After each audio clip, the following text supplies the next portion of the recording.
So let's talk about AI in e-learning. It's kind of like having a new creative partner on the team, right? It helps us draft content, crunch data, and build courses way faster than we ever could before. But, and this is a big but, with all that incredible power comes a new, really important responsibility. So let's dive into what that actually means. I mean, just think about it for a second. Your AI can whip up a whole lesson in the time it takes you to go grab a coffee. That is amazing. But it also brings up a really big question. When your learners are going through your material, do they have any idea who or what they're learning from? And look, this isn't some tiny technical detail. This goes right to the very heart of trust in education. And that's the perfect lead-in to our first big idea, transparency. You know, being open about how we're using AI. It's not about admitting we took a shortcut. Not at all. It's actually about making that connection with our learners even stronger through simple honesty. Because when a learner trusts you, when they trust the source, they're way more open to learning, they're more engaged, and you know what? They're going to be more successful. It's really that simple. This quote right here from the source material, it just nails it. It gives us 3 super powerful pillars for why this all matters so much. It's not just one thing, right? It's about building that essential trust, making sure you avoid even the slightest hint of deception, and showing everyone that you're committed to doing things the right way, to being a responsible professional. Okay, so let's dig into that a little more. When we're transparent, we build trust. Check. That one's a given. We also prevent anyone from feeling like they've been misled, which is so important. We're basically signaling our professional integrity. But here's the really cool part, the kind of side effect. We're actually empowering our learners. Seriously, by showing them how AI is used responsibly, we're helping them become sharper, more critical thinkers in a world that is just flooded with AI content. All right, so how do we actually do this? How do we take this philosophy and put it into practice? It might sound a little complicated, but thankfully, the source material lays out a super clear, actionable guide, so let's walk through this simple 6-step playbook together. And here they are, just 6 logical steps. This framework takes you all the way from figuring things out internally to being transparent with your audience, and then thinking about the long haul. It's the whole shebang. So let's break down the most crucial steps, one by one.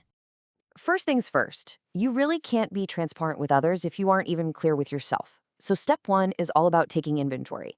Did you use AI to brainstorm ideas, to help draft a script, to transcribe a video? Get specific. Knowing exactly where AI fits into your process is the essential starting point. All right, so once you know how you used it, you've got to disclose it. The key here is to make this statement really clear and easy to find. Don't bury it.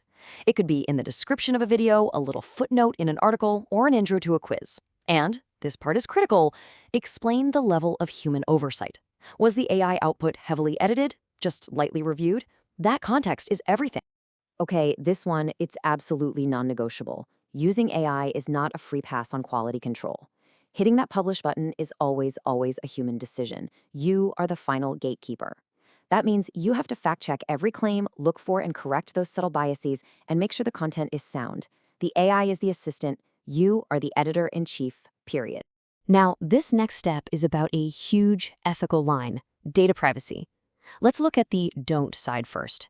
Never, ever feed sensitive information into an AI. I'm talking your learners' personal data, company secrets, anything confidential. On the do side, always get informed consent if you're using personal stories and anonymize data whenever you possibly can. The rule is really simple. Protect the data. And the final 2 steps are really about playing the long game. You need to create clear internal guidelines for your team on how to use AI responsibly. And because this technology is changing at lightning speed, you have to commit to staying informed on best practices and new regulations to make sure you're always compliant. This is an ongoing commitment. Okay, so all this theory is great, right? But what does this look like in the real world? Let's walk through a simple, practical example that any e-learning creator can totally relate to. So here's the scenario. You're creating a short course on the benefits of community volunteering. To get started quickly, you ask an AI to generate a first draft of the video script. I mean, it's a perfect use case. So now what? How do you handle the disclosure? Here's a great example of a disclosure statement you could just pop right into the video description. Notice how clear and direct it is.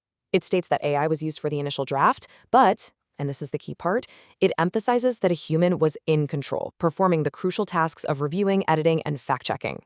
That, right there, is the gold standard. And behind that one simple statement are all of our key actions. You would need to verify any statistics the AI provided about volunteering rates. You'd check the script to make sure it represents diverse communities fairly without bias. And just like we talked about in step 4, if you wanted to include real testimonials, you would never upload them into the AI model, and you would always get explicit permission first. As we wrap this up, let's just elevate the conversation for a second. Because what we've been talking about, these steps and these guidelines, they aren't just about following rules. They're about embracing a core professional philosophy. So the key takeaway is this. AI disclosure is an act of respect. It respects your learners enough to be honest with them, and it respects their intelligence by empowering them to think critically about the information they consume. It's how we guide them, not just on a specific topic, but on how to learn in the age of AI. And that leaves us with a final thought. This technology is here to stay, and its role in education is only going to grow. The real question isn't if we will use AI, but how we will use it to build stronger, more honest, and more effective learning relationships. So, what's the first step you'll take? Thanks for joining me.